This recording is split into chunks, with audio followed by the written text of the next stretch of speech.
This house, I'm adding a little bit upstairs, but the whole first floor, I'm basically keeping the same.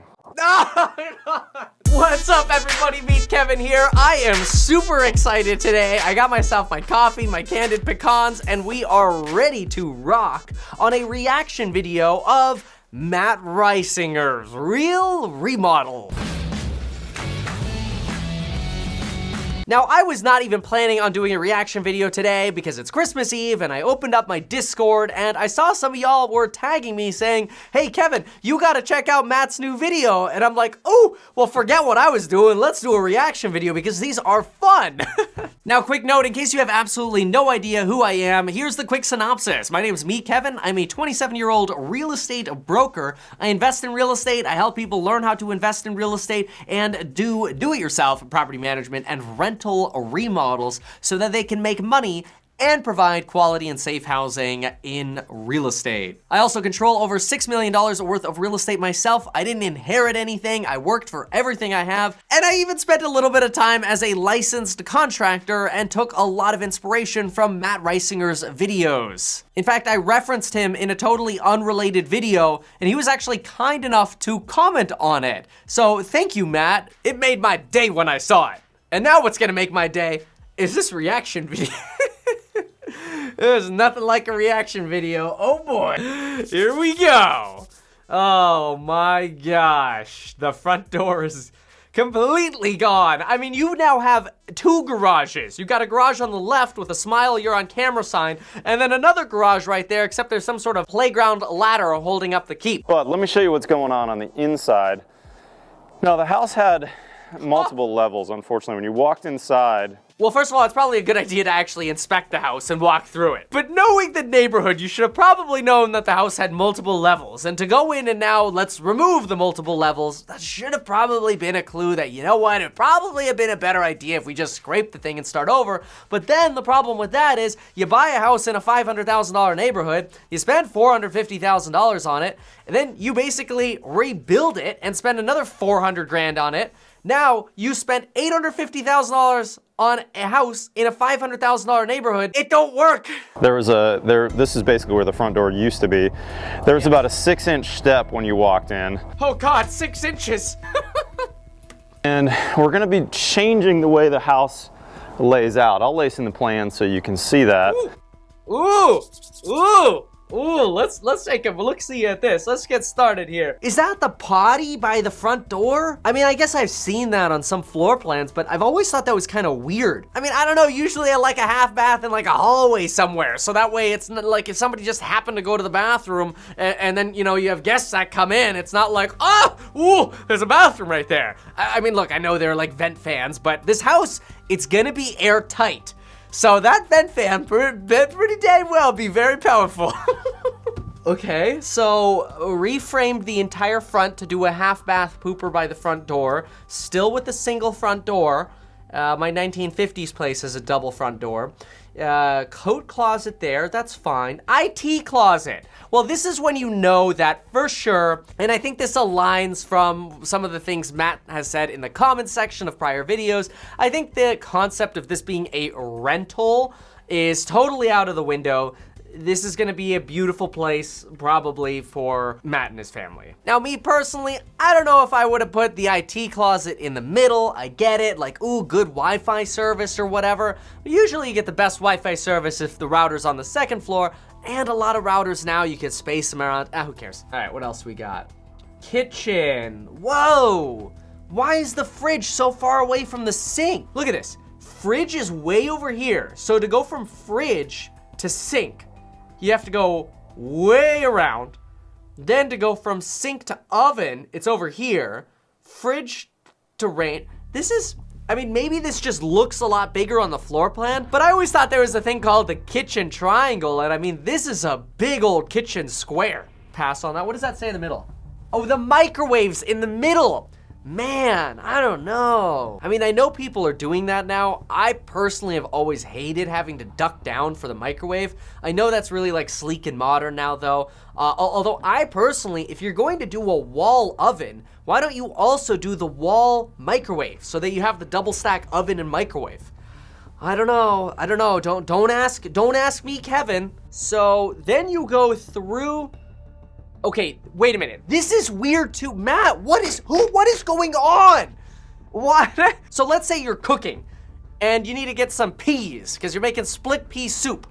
You now have to walk through the laundry and home office to get to the pantry. So if somebody's working there, you got somebody in the way of you in the pantry. I mean, I don't know. Maybe they were trying to save money. Maybe they didn't want to move another load-bearing wall.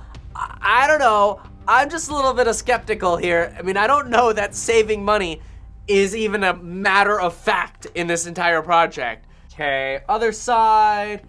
Custom site-built stair with pocket office. Oh my gosh. So you got 2 offices. You got one in the laundry room so you can smell your Tide detergent the whole time and be in the way of the person cooking. And then I guess if you're in the way over there, you can move your office to now the pull-out office under the staircase. Jeez, man, that is so expensive. I mean, look at that. This is pretty cool. For $3,200, you could get yourself a modular stair kit. I mean, I hate that they put this up against all this wood and lumber back here. They could have picked a better setting, I think. But 90-day return policy, and you even get a free consultation before you buy. But instead, it seems like Matt and the crew are doing a custom site-built stair.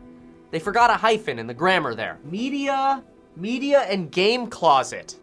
I mean, that's kind of cool because you could have your TV on that wall and then you could do like the infrared and that kind of stuff. That's cool. I like that. I dig that. Wait a minute. What's going on in the master? No. The thing about the master is ordinarily in tract homes, you want the largest windows to have the most open kind of view. And in this case, most of the functional windows, well, one of them's behind the door. And then I can't tell if that's, yeah, here's another window, and then here's another window. But if you put your bed against this wall over here, or even this one, you're not gonna have a very functional view of anything with this closet over here. I mean, if they put the bed against this wall to look out of the windows, Matt's gonna have to walk all the way around the bed to get from the closet to the bathroom. Which I know that sounds like very first world-ish, like, oh, he has to walk all the way around the bed. But I mean, like, come on. Like, if the closets and the bathroom and everything were up against that inside wall by that staircase over there, and you laid it out correctly, you had a little bit of hallway to go down to get into this room. Now you'd walk past the hallway and the closet and the bathroom, and now you could have windows against this back wall, you could have windows against the side wall, you could have a functional place to put the bed, and you can actually look out at something. This is not my favorite floor plan so far. I don't know, man. But basically, you used to walk in and there was a staircase right here. That's what that big void to the upstairs is.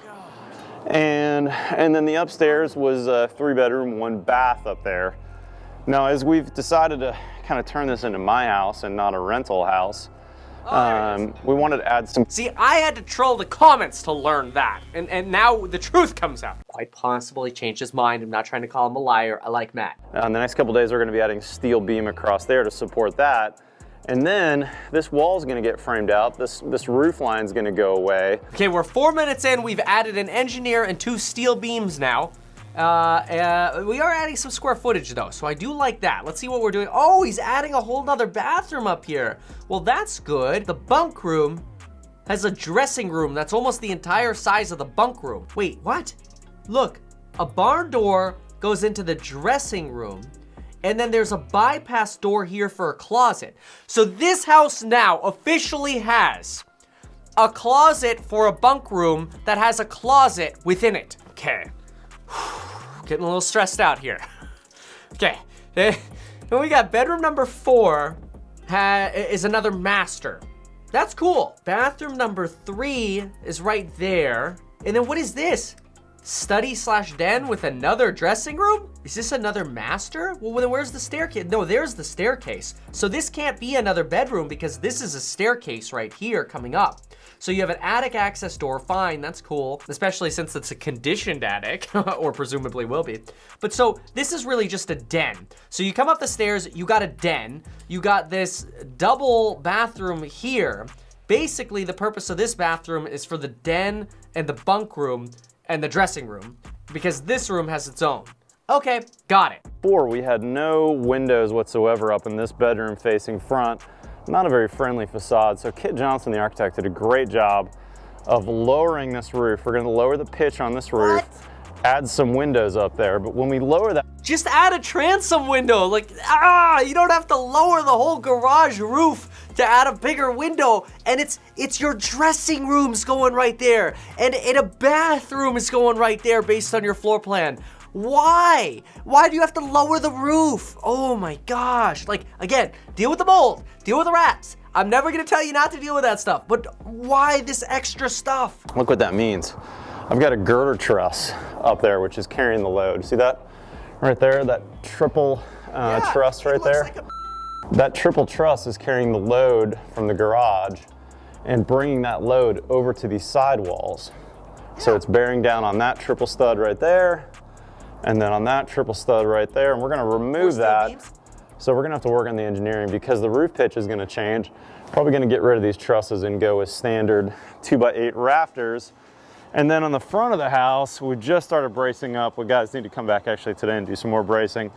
But we're gonna extend this roof line all the way across here and make a front porch area, which is gonna be fantastic. I'm super excited about that. Over here, we did a mock-up of a couple different ways to install windows with some exterior insulation. But we're gonna end up using basically Huber's zip system. There you go. That's how you business expense your home remodel. Yes, this props, man. High five. All right, now that we've gotten the tour, you can see we've got a serious amount of work here. This is beyond just a normal remodel. And you know, It didn't have to be. Again, normal remodel is totally fine to take it to the studs if you need to. You're right though, this is beyond normal remodel. It is not a real remodel anymore. It is a Reisinger remodel. I've found that I have a hard time leaving things well enough alone. You know, one of the issues that I came across all the time was, look, you're doing a kitchen remodel, the ducting's not in great shape, but that's not in the scope, or the furnace that serves that area is 20 years old, but it's not really in scope to change it. I hated covering things up again that weren't really to my standards. Well, wait a minute there. Hold on a second, Matt. Look, if ducting's damaged, I get it. Go in for a change order, do it right while you're there.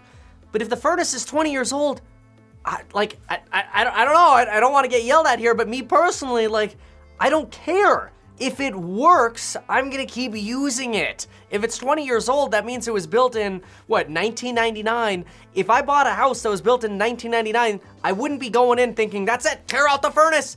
And sure, when it kicks the bucket, yeah, maybe 5-10 years down the road, I'll replace it. But in the meantime, I'm gonna go buy some stock. The furnace you could change out whether you're doing the kitchen remodel or not. So as we talk about this question of remodel versus new, it's really a hard question. And I'm a little biased because as a company, my remodeling company or my building company has really said, look, we're not gonna do the project unless it's a whole house remodel and unless you're gonna move out. Dang it! I can't hire him for my rentals. This house, I'm adding a little bit upstairs, but the whole first floor, I'm basically keeping the same. The other thing that kind of goes along with that is that you are not basically keeping the whole first floor the same. Wait a minute, what? Since when did moving the front door, moving a bathroom, moving a dining room, removing and rebuilding a wall for a fireplace, building a media cabinet and closet, building a new staircase, wait a minute, moving the staircase, then building a new staircase and building an office underneath it, moving the kitchen, moving the garage wall, moving the garage roof down, moving that crazy girder over, moving a pantry, or creating a pantry, and moving the laundry room. When did that become not really doing anything to the first floor? Oh, what? Did I hear that right? this house, I'm adding a little bit upstairs, but the whole first floor, I'm basically keeping the same. No! All right, so quick summary here just to catch you up. Matt's making the argument that having constraints is a good thing. Like being married to somebody means you're not wasting your time going around being with other people.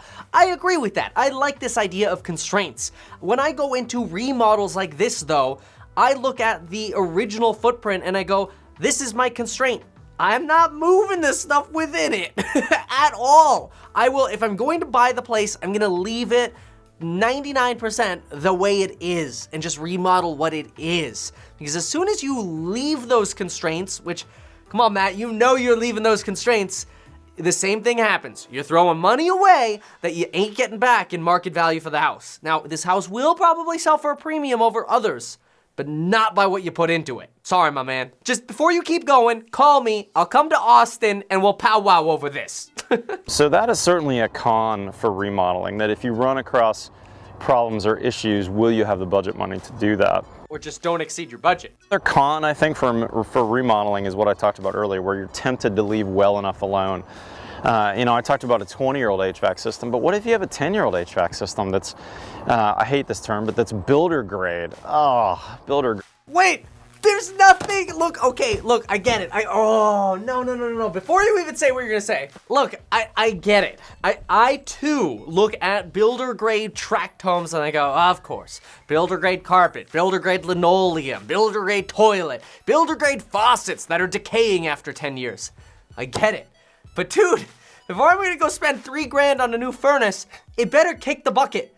And I was starting to get frustrated when you said, oh, let's replace the 20-year-old furnace. Now you're telling me you'd consider replacing a 10-year-old builder grade furnace that's working? My furnace is 11 years old. It's builder grade. My air conditioner is 11 years old. It's builder grade. It works great. And I ain't replacing that crap. I'd rather buy more Tesla at 420. Oh, let's see what he says. The worst, it's the cheapest legal whatever that you can install. I hate builder grade. It's usually not very well built to begin with. And if you... It still works! $3,000. I mean, even if I replace it with a high efficiency one, what am I gonna save $20 a year? No! I mean, even if I save $20 a month, it would take me 10 years to pay for that new furnace at $3,000 or more. A 10-year-old builder grade whatever, you may be tempted just to leave well enough alone because it doesn't make financial sense to pull it and put a good one in. Yes. The other thing that's a con on remodels is when you're budgeting, even on whole house remodels, I budget at least a 10 to 20% contingency on a remodel for a client. Now again, this is my personal job, a little bit different going on here than if this was a client job. Yes, instead of 10 to 20%, it's 100 to 200%. All that added up means that for another person, for another contractor, for you, maybe it actually is better to scrape this house and start fresh. The problem with the consideration for doing this as a complete new build is very simple. If you want to build a 3,000 square foot house at a cost to build of, let's say, and this is cheap, I can't build this cheaply in California, $200 a foot. New construction out here is costing like $300 a foot right now, but let's just go $200 a foot. That's $600,000 to rebuild. Not including the fact that you just paid $450,000 for the house, $450,000. And let's just assume the demo cost is in there. You're not in $1 million neighborhood. And even if this was a $1 million neighborhood, in order for me to justify buying a $450,000 demo, spending $600,000 to build it, and then going through the year or two of time it's gonna take to do that, it better be a $1.5 to $2 million neighborhood. Finance, money. In fact, I've come out with an intro to personal finance, an 850 score credit course. You should check it out and use the coupon code. Oh, I like Matt. I really like him. I do feel bad because I think at this point he's knee deep in this project and you can't turn around. This is not the way to spend money. So I do feel like I'm Monday morning quarterbacking, but I'm kind of doing it while the game's going on, so it's a little bit more entertaining since we're kind of watching this unfold. Well, folks, at this point, I think we have two options. So number one, we can start a GoFundMe to help bail Matt out of this project. Or number two, maybe if you like this idea, leave a comment down below. I can do some Google SketchUpping. Maybe y'all can help pitch in as well. Let me know what you think in the comments about the floor plan for specifically the kitchen, the laundry room and the pantry, the master bath, and that upstairs den, and the bunk room, and the dressing room that's off the bunk room. I don't know. Let's see what we can come up with. Anyway, if you like that idea, leave a comment down below. As usual, feel free to check out the courses down below. Know that these are not just some scummy, stupid online courses. I put my blood, sweat, and tears in these, and I try to keep the prices very reasonable. Use that coupon down below. Join me in that Discord, no charge for that, and we'll see you around.